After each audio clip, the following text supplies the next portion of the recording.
developed like Indian Ayurveda system of folk medicine.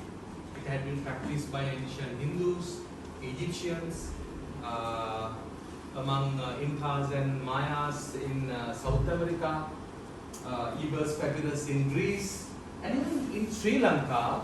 So we had evidence, we had factual evidence to prove that acupuncture has been practiced in Sri Lanka.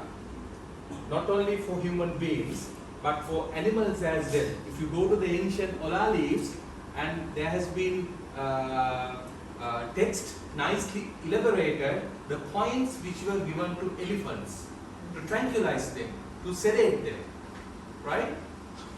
In prehistoric times, Chinese discovered that there were certain peculiar spots in our body, right? Which, if massaged, punctured, burned or heated, relieve pain or give some beneficial effects on certain diseases.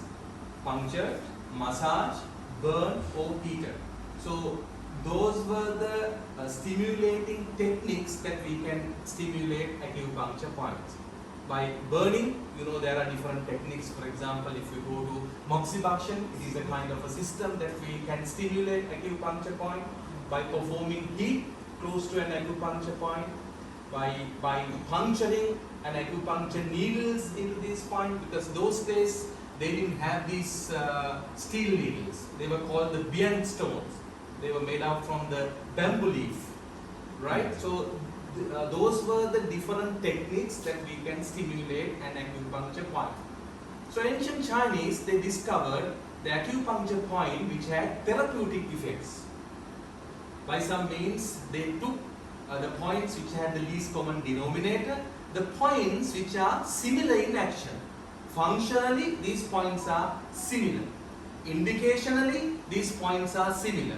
For example, there is a point for bronchial asthma, there is a point for shortness of breath, there is a point for pneumonia, and those points were functionally, indicationally similar. And they took all these points and drew a line by connecting all these points, and they named that line as a meridian, pathway, running course, whatever you name it had been named. And all these channels were named after the internal organ over which it had connected to. Like according to the traditional Chinese medicines, so this is our body cavity. There are 12 internal organs within this body cavity. For example, if that particular line is originating from the internal organ lung, that is called the lung channel. If it is commencing from the heart, that is called the heart channel. If it is starting from the large intestine, that is called the large intestine channel. There are 12 regular channels within the human body, and that network of channel connect the exterior of the man to the interior of the body, and all what we call this vital energy is freely flowing within these channels. So ancient Chinese, they postulated this energy, or what we call vital chi, is freely flowing within these channels in a precise cyclic movement under the healthy circumstances. If you get ill, it doesn't flow freely. So that equilibrium can disturb due to various factors, various etiological factors, like exogenous factors, endogenous factors, environmental factors, emotional factors, foods that you consume, different lifestyle. Those things will disturb that free flow of energy within the channel. Then that is the starting point of an illness. So they discovered all these acupuncture channels, and also ancient Chinese discovered it is possible to cause some changes in the human body by skillfully influencing these vital energy at the superficial level. That is what you are going to learn. How that can be done by inserting an acupuncture needle, by stimulating that particular point, by inserting an acupuncture needle. So you find this energy imbalance, and these energy imbalances can be corrected by selecting the relevant acupuncture point which are located in the surface, the superficial level of the skin. Now you ask me, you want some diseases and you just wanted to know what are the treatment protocols for that. This foundation has to be learned, right? Then you will know what is the basic theory, what is the pattern of selecting and developing a treatment protocol for each and every disease. Through a passage of time, many such points were discovered, and it was found by stimulating these widely separated points in the human body, it is possible to influence the functioning of an internal organ within the human body. These internal organs are there, right?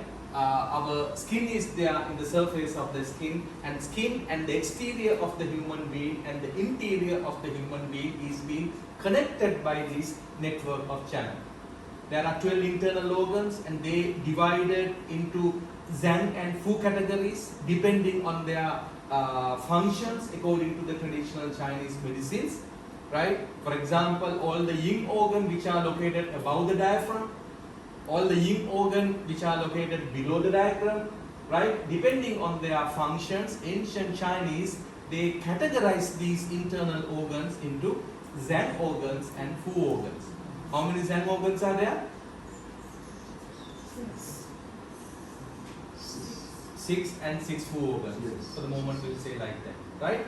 So, so that is a very short summary how these acupuncture points and these channels and networks are distributed all over the body, right? So I told you they took the points which are similar in action and they connect these acupuncture points using a line and call them line as a meridian, channel or a pathway.